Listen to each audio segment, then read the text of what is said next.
히브리서의 가장 큰 주제가 뭐냐면 바로 예수님은 대제사장이시라는 것입니다. 1절 말씀 보시면 우리가 하는 말의 요점은 이렇게 되어 있습니다. 이 말은 무슨 말이냐면 히브리서가 지금까지 얘기한 그 핵심이 뭐냐 인데 그것은 무엇이냐면 바로 이러한 대제사장이 우리에게 있다. 이것이 바로 히브리서의 요점입니다. 자, 이러한 대제사장이 우리에게 있다. 이 말씀에서 두 가지 한번 생각해 보겠습니다. 첫 번째 뭐냐면 대제사장이라는 사람이 어떤 역할을 하는 사람인가. 두 번째는 이러한 우리에게 있는 대제사장이 어떤 제사장인가 하는 것입니다. 자, 대제사장은 어떤 역할을 하죠? 모세오경에 의하면 제사장은 하나님께 제물을 드릴 일을 합니다. 근데 왜 제물을 드립니까? 많은 제물 제사법이 있는데 그 중에 가장 중요한 것 중에 하나가 바로 속죄제입니다. 그것은 사람들이 하나님께 죄를 지었을 때 그 죄를 하나님께로부터 용서받기 위해서 양이나 소나 송아지나 염소나 이런 짐승으로 그 죄 지은 사람을 대신 죽여서 하나님께 제물로 드립니다. 그리고 이 일을 집행하는 사람이 제사장입니다. 즉 죄인을 대신해서 제물을 드려서 하나님의 용서를 가져오는 것이 바로 이 제사장입니다. 그 중에서도 제사장 중에서도 대제사장이 있는데 대제사장의 하나 특별한 일은 뭐냐면 1년에 한 번, 딱 한 번 지성소에 들어갈 수가 있습니다. 그런데 히브리서는 우리에게 이러한 대제사장이 계신다 라고 하고 있습니다. 그러면 도대체 우리에게 있는 이러한 대제사장은 어떤 분이십니까? 그 내용은 1장부터 따질 수 있지만 2장 17절부터 나타나고 있습니다. 2장 17절 그러므로 누가요? 예수님이 범사에 모든 일에 형제들과 같이 우리처럼 우리같이 대심이 마땅한다. 이는 하나님의 일에 자비하고 신실한 대제사장이 되어 백성의 죄를 속량하려 하심이라. 히브리서는 바로 예수님이 바로 그 대제사장이다라고 말씀하고 있습니다. 그런데 이 대제사장은 그동안 유대인들에게 있었던 제사장과는 전혀 차원이 다릅니다. 이분을, 이 진짜 대제사장인 예수님을 2장 17절부터 쭉 소개하고는 오늘 보는 8장 1절에 와서 바로 이런 위대한 대제사장이 우리에게 계신다 라고 선포하고 있습니다.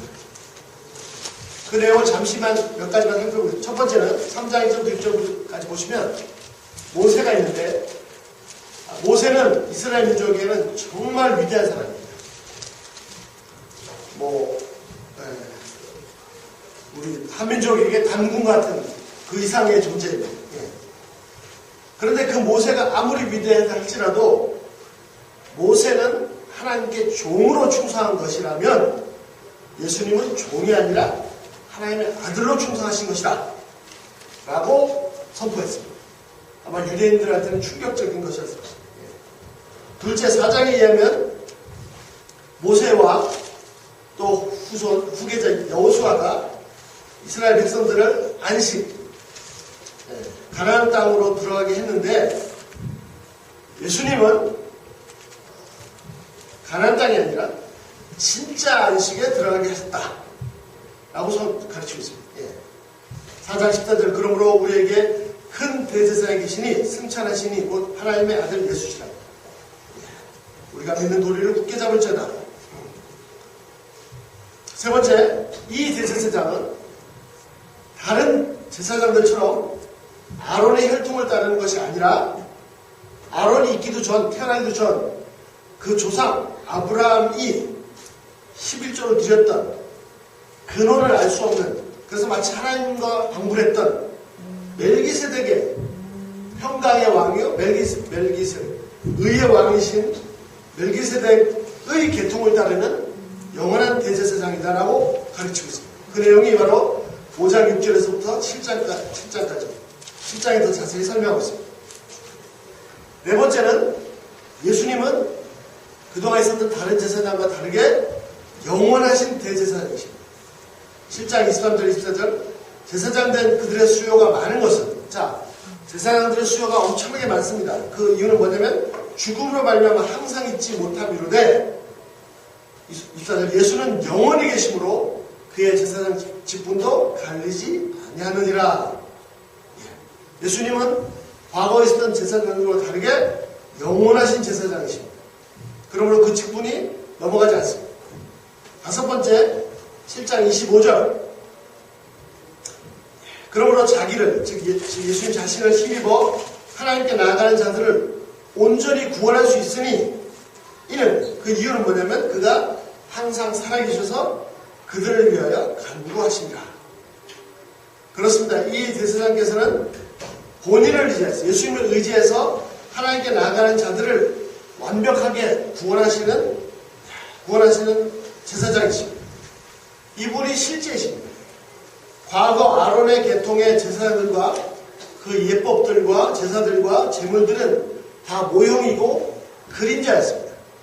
실제 용서는 아론의 후손의 제사장들이 속죄제를 드러나게 일어나는 것이 아니라 예수님께서 당신 자신을 제물로 하나님께 드리셨을 때 일어나는 것입니다.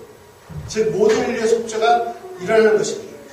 아론의 후손들이 했던 것은 실제로 일어날 일의 모형이요 그림자요 예언이었습니다. 여섯 번째 7장 26절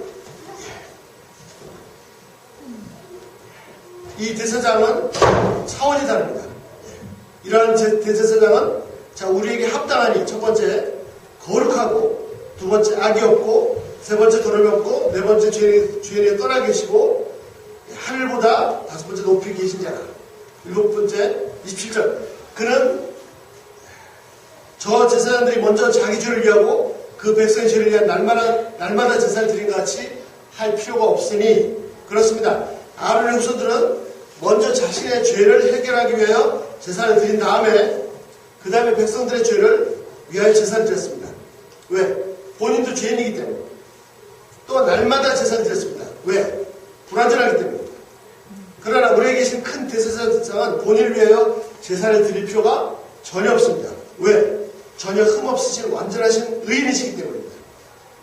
그 다음 날마다 제사를 드릴 필요가 없습니다. 왜? 27절 하반절 보시면 이는 그가 단번에 자기를 드려 이루셨습니다. 그렇습니다. 예수님은 자신을 제물로 드리셔서 단번에 영원히 모든 죄에 대한 하나님의 진노를 심판을 다 풀어버리셨습니다. 날마다 드려야 될 제사들과는 전혀 차원이 다르게 단번에 영원한 속죄를 이루셨습니다. 자, 단번에 그리고 영원히 이 두 단어를 꼭 기억해 주시면 감사하겠습니다.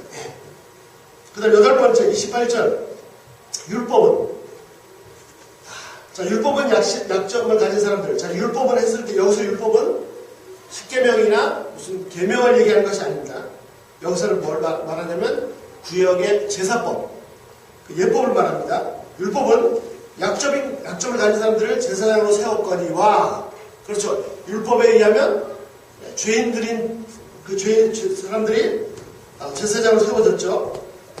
그러나 율법 후에 하신 맹세 말씀은 새로운 언약, 약속은 영원히 온전하게 되신 아들을 세우셨느니라. 하나님의 언약은 온전하신 아들을 세우셨습니다. 그렇습니다. 아론의 후손은 율법에 따라서 죄인 중에서 세워진 제사장들입니다. 그러나 하나님의 새 언약은 바로 하나님의 아드님을 영원하신 대제사장을 온전하신, 즉 완전하시고 완벽하신 대제사장으로 세우셨습니다. 자, 그런데 이 대제사장이 예수님께 대해서 계속해서 반복되는 내용이 하나 있습니다. 그것이 뭐냐면 다시 한번 2장 18절 보시면 그가 시험을 받아 고난을 당하셨은즉 시험 받는 자들을 능히 도우시느니라. 또 4장 15, 16절 우리에게 있는 대제사장은 우리의 연약함을 동정하지 못하시리가 아니요 모든 일에 우리와 똑같이 시험을 받은 이로되 죄는 없으시느니라. 그러므로 우리는 긍휼하심을 받고 때를 따라 돕는 은혜를 얻기 위하여 은혜의 보좌 앞에 담대히 나아갈 것이라. 그렇습니다. 이 대제사장께서는 우리처럼 죄인의 육체를 입으시고 직접 엄청난 고난을 겪으셨습니다. 그래서 시험을 받고 고난을 당하고 인생에서 단맛, 쓴맛 다 보고 고생하고 있는 인생들을, 우리들을 너무나 잘 아시고 이해해 주시는 분이십니다. 이렇게 해서 8장 1절이 시작됩니다. 그렇습니다. 히브리서가 말하는 핵심은 바로 이러한 대제사장이 지금 우리에게 계시라는 것입니다. 아론의 계통이 아니라 하나님과 같은 멜기세덱, 평강의 의회와 멜기세덱의 계통을 따르는 대제사장, 계속해서 또 필요한 그런 제사장이 아니라 영원하신 대제사장, 죄가 전혀 없으신 의인이신 단번에 속죄를 이루신 대제사장이 계시다는 것입니다. 8장 1절 하반절 보시기 바랍니다. 그는 하늘에서 지극히 크신 이의 보좌 우편에 앉으셨으니, 그렇습니다. 이 대제사장께서는 단 한 번 영원한 제사를 속죄를 이루시고 이 땅에서 섬기던 제사장들과는 다르게 지금은 하늘에 계시고 지극히 크신 하나님의 보좌 오른편에 하나님과 즉 동등한 자리에 지금 앉아 계셨습니다. 8장 2절 상반절, 그 자리에 앉으셨으니 그 자리가 뭡니까? 성소와, 여기서 와라고 되어 있는데 정확히 말하면 성소, 즉 참 장막에서 섬기시는 이시라. 예수님은 지금 성소, 진짜 장막에서 섬기신 것입니다. 2절 하반절, 이 장막은 주께서, 즉 하나님께서 직접 세우신 것이요 사람이 세운 것이 아니니라. 자, 이 땅에도 장막, 즉 성소가 있었습니다. 그런데 여기 히브리서 말하는 장막, 텐트는 일반 텐트를 말하는 것이 아닙니다. 뭘 말하는 거죠? 성소, 모세를 통해서 만들어졌던 텐트, 그 거룩한 장소, 출애굽 당시에 하나님께서 임재를 나타내는 그 성소를 말합니다. 그런데 지금 우리에게 있는 큰 대제사장께서는 장막, 성소에서 섬긴다고 했는데, 이때 말하는 성소는 이 땅에 있었던 그 모세 텐트가 아니고 진짜 성소, 진짜 참 성소라고 말하고 있습니다. 그래서 이 땅에 있었던 그 텐트는, 장막은, 성소는 또는 성전은 사람들이 만든 것이었습니다. 그런데 지금 우리의 큰 대제사장이신 예수님께서 섬기시는 그 성소는 사람들이 만드는 이 성소가 아니라 하나님께서 만드신 영원한 성소입니다. 그 다음에 4절에 보시면요, 만일 예수님께서 이 땅에 계셨다면 제사장이 되시지 않으셨을 것입니다. 왜냐하면 이 땅에는 이미 아론의 계통을 따르는 제사장들이 있었기 때문입니다. 그럼에도 불구하고 예수님께서 대제사장이라는 사실은 이분은 이 땅에서 없어지는 그런 제사장이 아니라는 말씀이죠. 이 대제사장은 하늘의 대제사장이시며 영원 불멸의 대제사장이십니다. 자, 우리 5절 말씀 한번 같이 읽어보겠습니다. 5절 말씀 8절 5절 시작. 그들이 섬기는 것은 하늘에 있는 것의 모형과 그림자라. 모세가 장막을 지으려 할 때에 지시하심을 얻은 것 같으니 이르시되 삼가 모든 것을 산에서 내게 보이는 문을 따라 지으라 하셨느니라. 아멘. 맞죠? 번역이 좀 틀린가요? 자, 히브리서는 분명히 단번에 완전히 칼로 무베듯이 선언합니다. 지금까지 이스라엘 민족이 대대로 들여왔던 모든 율법, 지켜왔던 율법, 즉 제사, 예식하는 모든 것은 다 뭐다? 모형과 그림자라고 확실하게 선언합니다. 그러면 그 모든 것이 다 헛것입니까? 아니죠. 헛것은 아니죠. 모형과 그림자가 헛것입니까? 아닙니다. 그 많이 얘기하면서 한국에서 아파트 분양할 때 모델하우스를 짓지 않습니까? 그것이 헛것이 필요 없는 것입니까? 아니죠. 필요하죠. 그런데 모델하우스를 통해서 실제로 살 집을, 실 아파트를 우리가 똑같이 경험할 수 있습니다. 그런데 이 모델하우스는 실제 집은 아니죠. 모형이죠. 모형, 그림자입니다. 자, 지금까지 유대인들이 들여왔던 모든 율법의 행위는 모형이고 그림자였습니다. 진짜가 아닙니다. 자, 진짜가 아닙니다. 그러나 헛것도 아닙니다. 진짜 말 그대로 모형입니다. 모형. 예. 자, 중요한 것은 뭐냐면 그것이 모형이고 그림자이기 때문에 그것 자체가 결코 실제가 아니기 때문에 그것 자체에 매달리면 안 된다는 거지. 반대로 그것이 이 율법을 통해서 이 모형을 통해서 아 진짜가 있다. 진짜 속죄의 대사가 있고 진짜 크신 영원하신 대제사장이 계시고 진짜 재물이 있다. 예. 이것을 알아야 된다는 거죠. 모델하우스를 보고 이게 진짜 살집이다 하고 하면 안 된다는 거예요. 모델하우스가 있으면 이제 우리가 만약에 내가 사면 들어가야 될 약간 이거구나 라고 알듯이 유대인들이 계속해서 제사를 드리는데 제사를 드리면서 뭐래는 이것이 진짜 제사가 아니고 이 제사를 통해서 진짜 영원한 단번에 속죄가 있다. 이거를 알아야 된다는 것이. 그런데 문제가 뭐냐면 이 모형을 진짜인 줄 알았다는 거예요. 그래서 이걸 진짜로 꼭 붙잡고 진짜로 우겼습니다. 여기서 문제가 생긴 거죠. 히브리서 저자가 분명히 말합니다. 그들의 목숨 거는 이 율법에서 분명히 뭐라고 합니까? 5절 하반절 보시면 모세가 장막을 지으려 할 때 어떻게 해요? 지시하심을 얻은 것 같으니 그렇습니다. 모세가 그들이 그렇게 소중하게 목숨보다도 더 소중하게 여기는 그 장막 그 성소 이후에 솔로몬의 성전 지을 때 하나님께서 분명히 지시를 하셨습니다. 그리고 모세는 그 지시를 받아서 지은 것입니다. 그런데 그 지시에 뭐라고 되어 있습니까? 5절 하반절 다시 보시면 이르시되 삼가 모든 것을 산에서 내게 보이던 본을 따라 지으라 하셨느니라.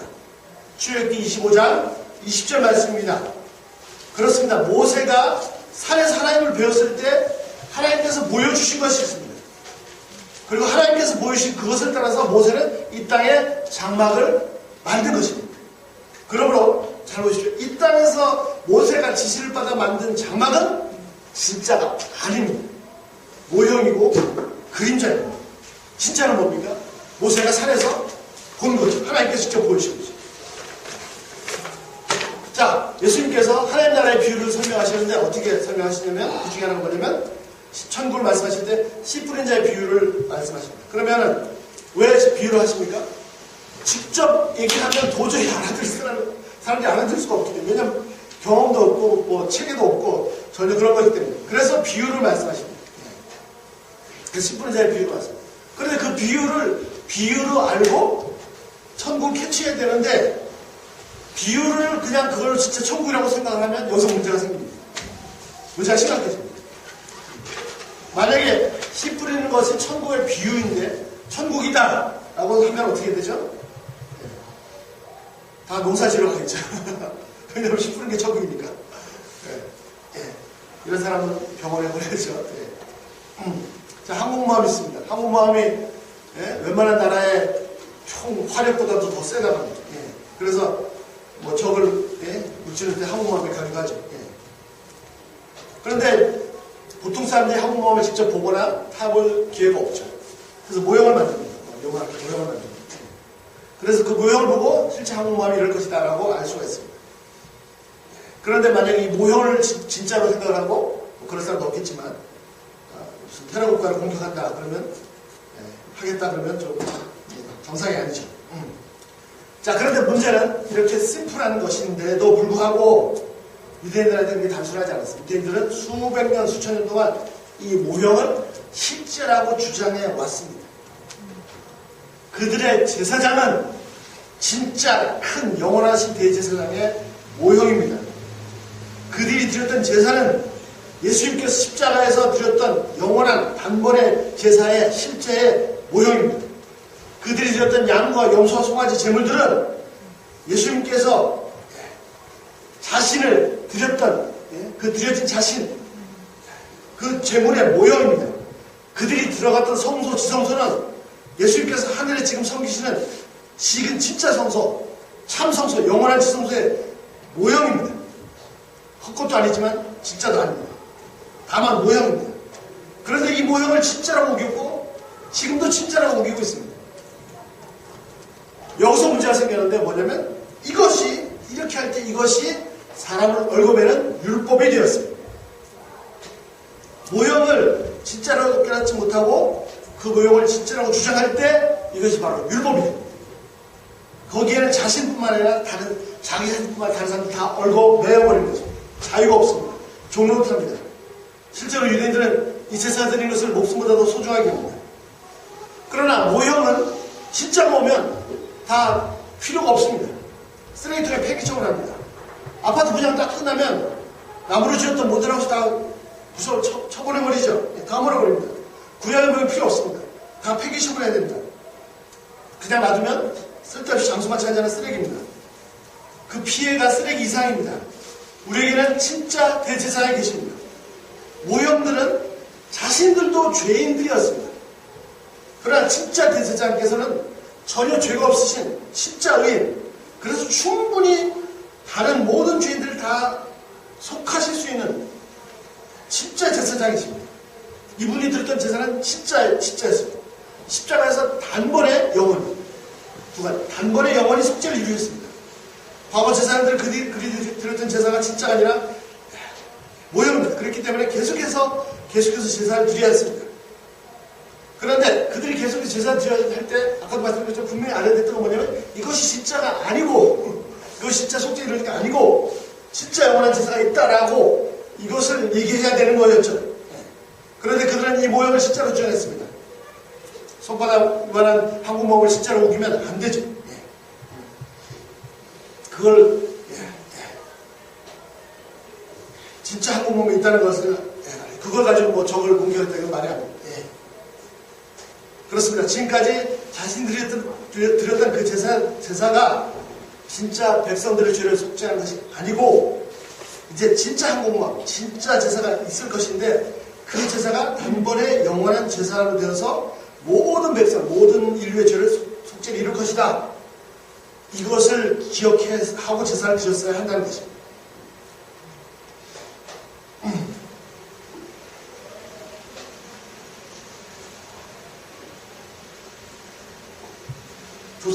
그들의 조상들이 광야에서 하나님의 율법을 받았을 때 물론 진짜로 하나님께서 그들에게 나타났습니다.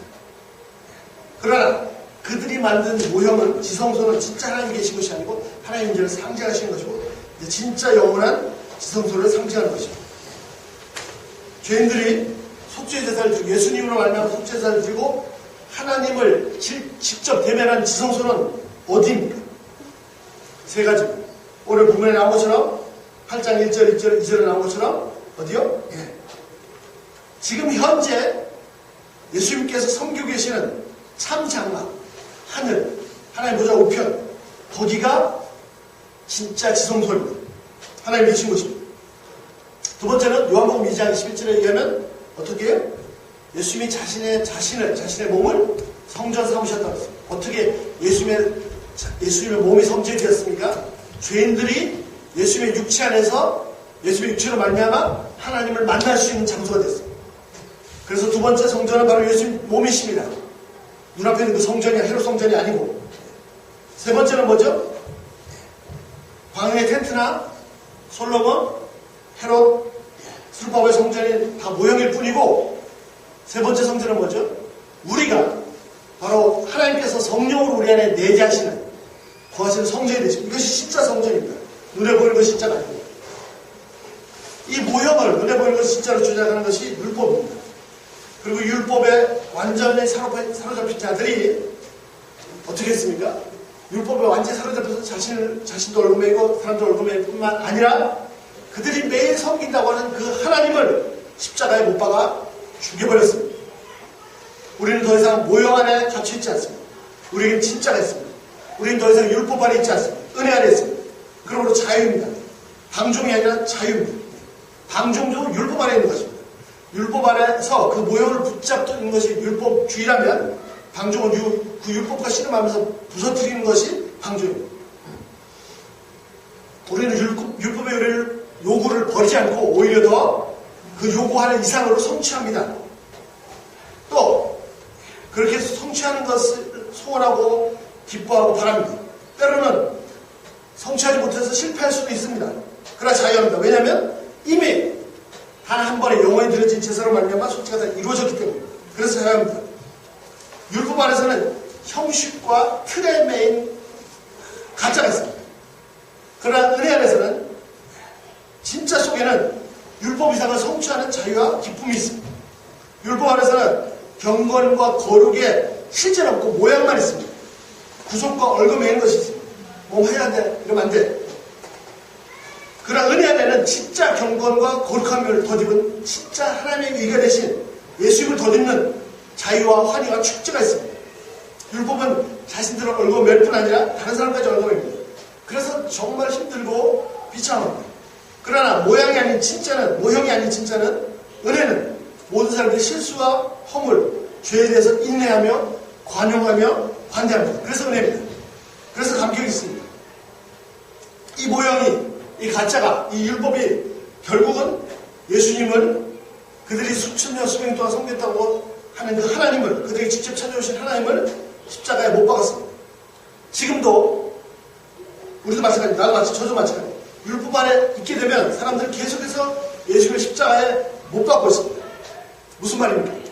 내 형제 하나를, 가장 작고 연약한 형제 하나를 정죄하는 것이 바로 예수님을 십자가에 못 박는 것입니다. 예수님은 담에색으로 갔던 사울에게 말씀하셨습니다. 왜 나를 핍박하느냐? 사울이 예수님 핍박한 적이 없습니다. 근데 예수님 뭐라고 하시죠?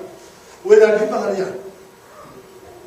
왜 예수님이 이렇게 말씀하셨습니까? 예수님께는 교회를 핍박하고 성도를 괴롭히는 것에 대해서 말씀하신 것입니다.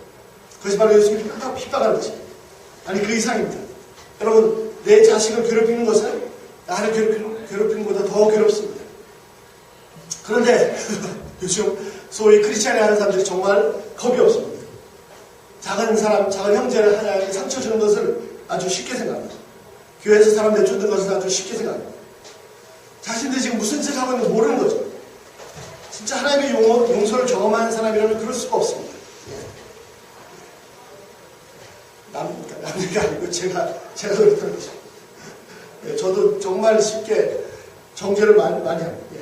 근데 그게 진짜 예수님을 더 아프게 하는 것이고 예수님 십자가 못 박는 것입니다. 예. 자, 왜 이렇게 됩니까? 그렇게 된 이유가 뭐냐면 이 모형을 붙잡고 있기 때문에, 실제가 아니라 그림자를 붙잡고 있기 때문에, 그림자가 진짜인 줄 알고 있기 때문에 우리에게는 더 이상 모형, 그림자인 제사장이 있지 않습니다. 우리에게는 이 8장에 선포한 것처럼 진짜, 참, 영원하신, 너무나 의로우시고 깨끗하신, 거룩하신, 크신, 진짜 대제사장이 예수님이 계십니다.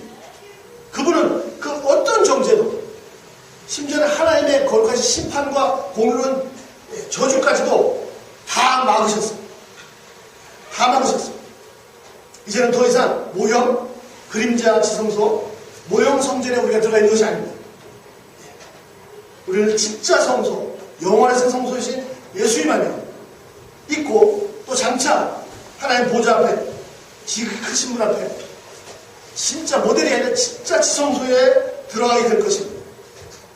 우리는 지금 거룩하고 거룩한 그 지성소 안에 있습니다. 거룩하신 하나님의 임재하심을 충만히 우리 영혼에 가득히 넘치므로 누리시기를, 또 누리시기를 기도합니다. 우리의 몸을, 그분의 몸을 단번에 영원한 진짜 제사로 드리신 영원하신 대제사장 되신 우리 예수님을 찬양합니다. 기도하겠습니다.